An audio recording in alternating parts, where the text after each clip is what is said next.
আসসালামু আলাইকুম ফ্রেন্ডস, অ্যাডজেট শিক্ষা আপনাদেরকে স্বাগতম। আপনারা সবাই কেমন আছেন? আশা করি সবাই ভালো আছেন। বরাবরের মতো আপনাদের সাথে আছি আমি সাইফুল ইসলাম। চলে এসেছি নতুন একটি টিউটোরিয়াল নিয়ে। সো আজকের টিউটোরিয়ালটি কোন বিষয়ের উপর হতে চলেছে সেটা নিশ্চয়ই আপনারা টাইটেল এবং থাম্বনেল দেখে অলরেডি বুঝে গেছেন। তো আমি কথা বাড়াবো না, চলে যাব মেইন টিউটোরিয়ালে। আর মেইন টিউটোরিয়ালে যাওয়ার আগে একটা কথা বলে নিতে চাই, আপনি যদি আমার চ্যানেলে নতুন হয়ে থাকেন তাহলে অবশ্যই আমার চ্যানেলটি সাবস্ক্রাইব করে নোটিফিকেশন বেলটি অন করে দিবেন। আর যারা অলরেডি সাবস্ক্রাইব করে রেখেছেন তাদেরকে অনেক অনেক ধন্যবাদ। যারা আমার এই ভিডিওটি ফেসবুক থেকে দেখছেন তারা আমার পেজটি ফলো করে সাথেই থাকবেন। তো চলুন চলে যাই মেইন টিউটোরিয়ালে।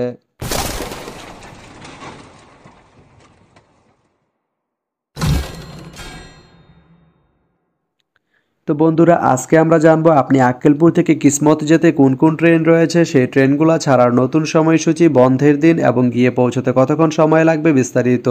তো আমি যদি আপনাদেরকে ট্রেনের সময়সূচিগুলো বলে দেই, আপনি আক্কেলপুর থেকে কিসমত যেতে প্রথমেই যে ট্রেনটি রয়েছে সেটি হচ্ছে দ্রুতযান।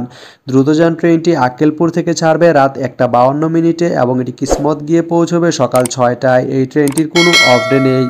এরপরে রয়েছে একতা। একতা ট্রেনটি আক্কেলপুর থেকে ছাড়বে বিকাল 4:35 এবং এটি কিসমত গিয়ে পৌঁছবে রাত 8:42। এই ট্রেনটির কোনো অফ ডে নেই। এরপরে রয়েছে বাংলাবান্ধা। বাংলাবান্ধা ট্রেনটি আক্কেলপুর থেকে ছাড়বে রাত 11:52 এবং এটি কিসমত গিয়ে পৌঁছবে ভোর 4:08। শুক্রবারের দিন এই ট্রেনটি বন্ধ থাকে। তা আপনি আক্কেলপুর থেকে কিসমত যেতে এই তিনটি ট্রেনের যে কোনো একটি ট্রেন ব্যবহার করতে পারেন। তো ভিডিওটি কেমন লাগলো অবশ্যই কমেন্ট করে জানাবেন।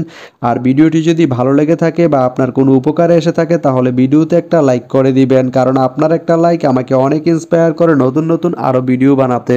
তো ধন্যবাদ সবাইকে ভিডিওটি এতক্ষণ ধৈর্য ধরে দেখার জন্য। ভালো থাকবেন, সুস্থ থাকবেন, অ্যাডজেট শিক্ষার সঙ্গেই থাকবেন।